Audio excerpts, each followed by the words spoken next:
What is up, Peng Pirates crew? It is Adrian from Peng Pirates TCG coming at you again with another gameplay video. Today I'm going to be playing Kaido against Darian. He's going to be playing Oden. And this game was really cool. I thought there was a lot of cool interactions to kind of think about. And I'm going to kind of use this video to talk about a little bit what I was talking about before, like being mindful of Kaido's like Dawn plays, but a little bit of a spoiler alert, I'm not going to draw into Onigashima this turn. So I also kind of wanted to use this video to talk about what your game plan is when you don't draw Onigashima and kind of the things that you need to think about because then with Kaido you really want to manage your Dawn correctly, but without Onigashima, it gets very difficult because you have to kind of evaluate whether you want to set your turn back, um, and everything, since you're not gonna get that Dawn back, right? So Darian's just gonna start off with a pretty strong play. He's gonna play the Jewelry Bonnie for a future search in the next coming turns, and I actually don't have a play here. Didn't draw into any 2-cost blockers, so I'm gonna swing it back over to Darian. And this turn that he does is pretty nuts, as you're gonna see. You're really gonna see Oden get like just a crazy board for me to deal with here. So he's gonna rest one to search with the Bonnie, of course. He's gonna look at the top 5 cards of his deck, and just grab any supernova type card that he wants from it, and then bottom deck the rest. So he's gonna get the Beige. It's gonna let him kind of protect the Bonnie here, which is amazing. And yeah, so he's gonna make me deal with it. He's gonna swing 5k into my life here, and at this point, because I don't have Onigashima in hand, I'm just gonna take the life just in case it's in my life pool. I don't get it off there, and he's gonna rest one to play the Beige, and then he's gonna use his Odin leader skill here, and he's going to discard one Wano type card to unrest two of his Dawn and play the Raizo. So this is an incredible turn one play on his part. He just has this crazy board on turn two. Sorry, did I say? But yeah, he has this crazy board on turn two that I have to answer and that I kind of can't answer right now. So, of course, I'm going to attack into the Bonnie. He's going to block with the Beige. And I don't have Onigashima, but I am going to rest 3 Dawn from the Sasaki. And Sasaki is just one of those cards that, you run just in case you don't have Island. So his effect is going to be when he has a Dawn under him, I can discard a card from my hand to ramp 1 Dawn. So that's going to be very useful for me since I do want to get to 10 Dawn as quickly as possible. And of course, he's going to get another draw off this Jewelry Bonnie, which is already given him. So at 2 searches, this Bonnie is going absolutely nuts. And he's thinking about what else to grab. And I think he ends up going for like yeah, so he's gonna end up grabbing another Bonnie, bottom decking the rest of those cards, and this is crazy. Is a crazy play too because now he can yeah, and then he's just gonna use the Bonnie that he just picked up again to get more useful cards. But that play last turn was crazy for him because developing that Raizo last turn actually lets him draw another card because his effect is when attacking, if there are 2 rested cards on the field, you draw 1 card, and of course Raizo counts himself, right? So all he needed to do was rest the 1 Bonnie and then swing with the Raizo, and that nets him 2 cards in 1 turn, so he has a ton of resources that he could use right now. He's going to attach 1 Dawn under and swing at me, and this is going to be really annoying for me to deal with, but I mean, I'm just going to take because, again, I want to see if I have Onigashima in my life pool. I don't end up grabbing it. And he's playing to his game plan really well. So with Odin, you could establish a board really well because of that restand ability, and you could take like very early aggression, like you're gonna see him here. He's gonna discard the Kinemon to restand 2 Dawn and play a I don't know. I think he plays blocker killer, but yeah, first he's gonna swing with his leader, this is to dodge things like Who's Who, I'm guessing. So just going to counter out with a Black Maria. I don't want to take any more life. Honestly, I'm already at 3. And he's just going to play the blocker killer. This killer is awesome. It's going to net him even more card advantage. His effect is on block if he has a Dawn under him. Um, he's gonna he's gonna draw you a card if you have 3 or more characters on the field, which he definitely does. So I'm on 6 Dawn here, and I really only have one play in my mind because so I'm gonna go Dawn -1, rest 6 Dawn, play the king, and then go Dawn -1 to pop his killer. This is so he doesn't get the draw, and then this leaves his Bonnies wide open for me to swing at. And I also don't mind going Dawn minus here because, of course, I have the 7-drop king in hand. So even if I go Dawn -1, I'm at 6, I go down to 5, and then on the crackback, I have 7 Dawn to work with, most likely for the king play, right? So definitely don't mind going Dawn -1 there. But the game plan for this matchup, I mean green in general, but especially the Odin matchup, is I really, really want board control because he's gonna be able to put up like blockers and 8-drop kid, but the thing about purple is that you have all of these cool destruction effects that interact with pretty much any and all characters that green has, and he's gonna play the Momonosuke for the first time. That's just gonna let him search, look at the top 5 cards of his deck, grab any Wano type character that he wants. So it's just like Jewelry Bonnie, just with Wano, and he's gonna grab another Momonosuke. Doesn't look like he wanted to grab anything else. But yeah, the game plan for purple in this matchup is definitely just grab that, definitely just get that board control. He's thinking about playing the Momonosuke, but he wants to do it in a different order, I think, here. And yeah, so green is going to want to poke out the Kaido, do as much damage as possible, build a board that's worth 10-drop Kaidoing, and then think you just rebuild the board after that, right? Because most of your most of your guys are relatively cheap, and especially with Odin, you could summon a lot of them with Kinemon and your Dawn restands and everything. So those are kind of two opposing game plans. Green, you want to have, there's a weird balance, right? Where, oh, and then he's just going to swing 6k into my Sasaki. It's going to make me burn 2 cards if I want to protect it, so I just opt to let it go through. But as I was saying earlier, with green, you kind of want to do this balancing game with purple where you want to have board control because you need it to attack, right? And poke and swing. But you don't want too much board control to where, and you don't want to overextend too much to where you're going to get 10-drop Kaidoed or 9-drop Kaidoed and punished, right? So it's this weird balancing act that you have to play. Even worse with Odin, because at least with Kid, you can use his leader effect to kind of swing for huge numbers in the late game. But for Odin, you don't have that luxury, right? So you're going to have to really teeter along building a board that is not too threatening to incite any like huge destruction effects like Tenko's Kaido. And then he's going to swing into 5k. I don't want to get rid of these blockers in my hand, so I'm just going to block with the ulti. And he's going to drop the Beige. I do think this is a misplay in my opinion because I do think he's getting a little bit too greedy with the Momonosuke's because obviously like he should be looking at my Dawn. I have 7 Dawn active and a 7-drop King just ruins his entire board here, right? So always be mindful with the Kaido players. Even if they don't have Onigashima, you always want to know how much Dawn they're at. So of course I'm going to rest 7, play the King, and then I'm gonna return 2 Dawn to the deck, setting me back a turn to pop both of his cards. I'm gonna go for the Beige and the blocker. Oh, sorry, the Beige and the Raizo.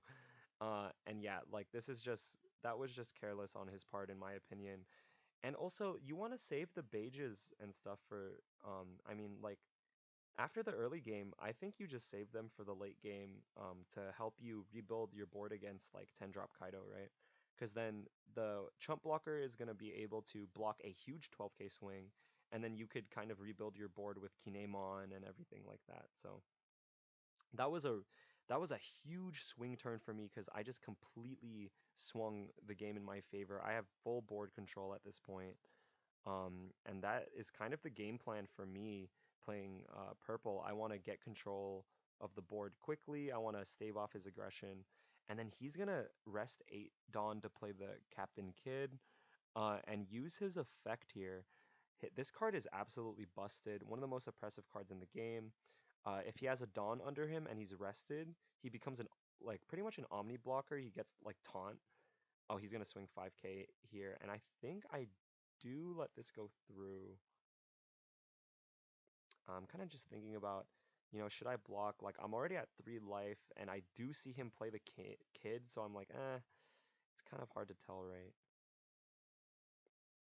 But I do end up blocking here with the X Drake. But yeah, like Kid Effect is just he pretty much gains taunt. He's an Omni blocker. When he's rested and he has at least 1 Dawn under him, you cannot attack anything but 8-drop Kid. So it's really oppressive, and he's gonna use his second effect right there to main, activate main, rest this card, and then summon a character card that costs 3 or less. So he's gonna summon the Killer blocker again because I have to pump up my guys to 8k and swing. And if I have to pump up my guys, that means he could just redirect the attack with Killer, which is pretty insane. So I end up having, I have to kind of decide like if I do spend the turn going at this 8-drop kid and my attacks don't go through, I've essentially just wasted a turn and I'm wide open for a counter attack and for him to build a huge board. So I'm just thinking, but I mean, like I have no other choice to be honest. I don't really have another play other than just swinging into the 8-drop kid, so I'm just putting Dawn under, thinking about how much I should. To each swing. Technically, I can swing with even my leader skill, right? Or my leader. So I'm just gonna swing 10k into his kid, and he blocks with the killer. So this kind of tells me maybe he doesn't have any counters in hand, and I should be allocating this extra Dawn onto my second swing, which I do. I swing at him at 10k, and he doesn't have the counter, so he's just gonna let that go through. And I've kind of dealt with a big threat on his board, and then I'm just gonna end the turn off with a 6k swing. The alternative to that, and then he's just not gonna block. But the alternative to that was maybe like only attach 1 Dawn onto my second king, and then attach 3 onto my leader to swing again to get another card out of his hand. But he could at 2 8k swings, like he could potentially just have a 1k swing to counter, right? So kind of didn't want to do that. I wanted to force him to have a 2k counter and a 1k counter to protect that kid. So he's gonna have a tough turn to plan out. I'm at 8 Dawn next turn, so he doesn't have to worry about 10-drop Kaido. So he could kind of, I think the play here is to make like a small board and swing out fully next turn. But I think he opts to play an 8-drop kid again here. Yeah, so he's gonna just swing 7k into my life, trying to get out more life before the 10-drop Kaido pulls in. So I'm gonna have to take it. I don't want to get rid of any cards in my hand, to be honest. And the turn's gonna continue. Yeah, he's gonna drop another 8 cost kid here. I do think again this is a misplay. In my opinion, like he should be, because I don't have Onigashima, right? So like I'm not gonna do any Dawn minus effects really to yeah, so there's the 8-drop kid to, because that's just gonna ruin my 10 cost Kaido turn. So I think going for like the really small um attackers here was the play, so that next turn he could just full swing out and just, you know, make me regret make me like not want to play the 10 cost Kaido because of how unsafe it is. But yeah, he's just gonna opt to play the kid here, maybe calling out that I don't have 10 cost Kaido. But in my opinion, that's just a very dangerous play to do. But yeah, I have a lot of Dawn to work with here. think I'm like one short. I have nine, so you know,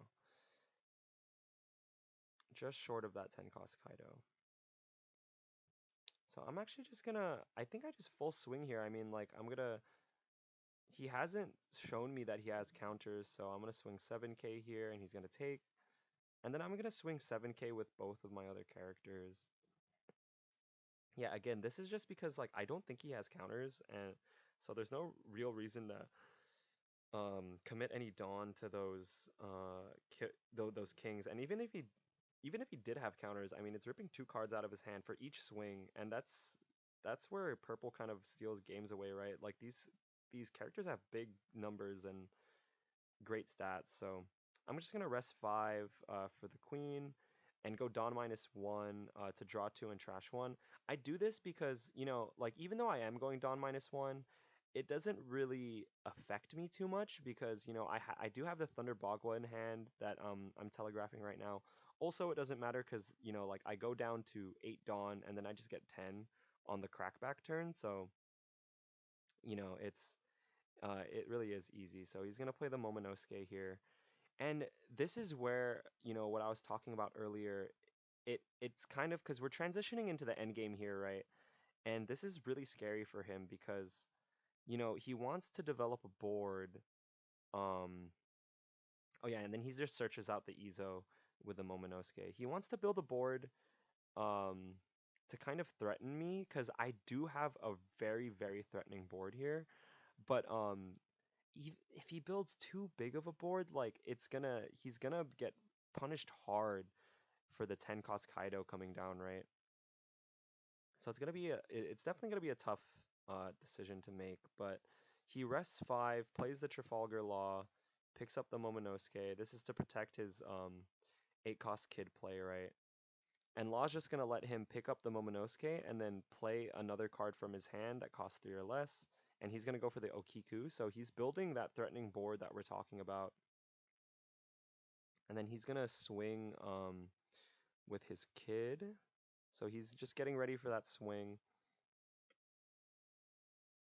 And you know, it's tough to even, you know, decide what do you want to swing with here, right? Because like he's gonna opt to swing into my king, which is good, but then like, you know, it's kind of tough because you know, like he could swing life for me here. I do think that's the play, knowing that I have 10 cost Kaido in hand. But you know, if he swung life here, maybe I retake board control like very easily. So it's even tough to say then, right? So I'm just thinking, you know, I opt to let this king go because I know I'm gonna want a 10 drop Kaido next turn. So I'm like, okay, my board doesn't really matter. And he's just gonna swing. I'm gonna block it, of course, with the queen. Even if he swung big right there, like I think I would do the same play. This is also another thing that was kind of weird to me. He discards the Denjiro to restand 2 Dawn, and he does this to play the Beige. I think he's scared of me swinging out at the 8 drop kid, but in my opinion, again, like I think the Beige is an overextension. I think you save those for after the 10 drop kid.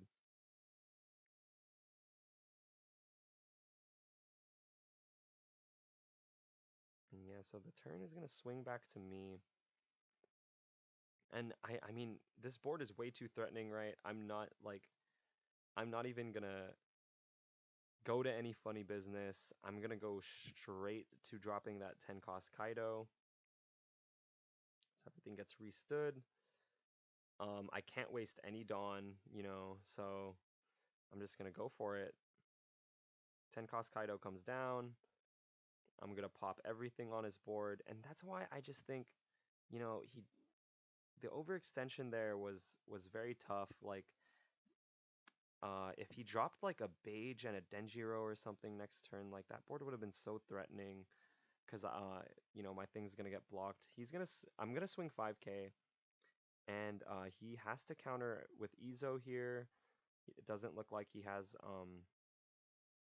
1k to block with right now. And the turn is just gonna swing back to him. See now, the as the green player, you have a lot of cheap ways to rebuild your board. So like I wouldn't really full send it like he did last turn. Like you kind of just want to play like you're gonna get 10 drop Kaido. But again, it's a tricky balance because then like if you play too passive, um, there's gonna be no reason for the purple player to drop the 10 cost Kaido, right? Because you're not gonna be doing a lot of threats. So he's gonna play the Kinemon here. Rest 6 Dawn. This card is absolutely busted as well. It's just on play. If your leader is Kozuki Oden, you get to play a 3 or less 9 cost sorry, a 3 cost or less 9 scabbards. So he's gonna play the Okiku, and his second effect is what makes him super scary. Is when attacking, if he has a Dawn under him, he can restand a 9 scabbards card that costs 3 or less. And he's just gonna swing 6k into me. I'm gonna block with 2k. I don't want to take any more damage. I have the 12. I have the 10k Kaido on board, so I just want to kind of live. The Kaido is gonna give me a lot of the value. And here I don't have a lot of options. I have to get rid of this Okiku because I could honestly die next turn with that Kinemon restand ability. He could just dump a lot of Dawn on Okiku. So I opt to go for the Who's Who play, go Dawn -1, KO a character that costs 3 or less to get rid of the Okiku. So there's no 9 Scabbard card with Rush, so I'm not too worried about getting double swung into. So I'm gonna poke him out with 6k. He's gonna play the Paradise Waterfall to counter out, and then I'm gonna swing 12k into his face, of course. So that's a I mean, like I could have gone for game there maybe, but again, it's just risky. There's no real reason to do it. So I'm just gonna leave the 2 Dawn up for the Thunder Bagua. And that was just like me playing a little bit safe on the safer side. I think I mean, looking at the board, actually never mind. I was considering, did I have a 7? Did I have like a burn play that I could have done, but I didn't because I don't have Onigashima.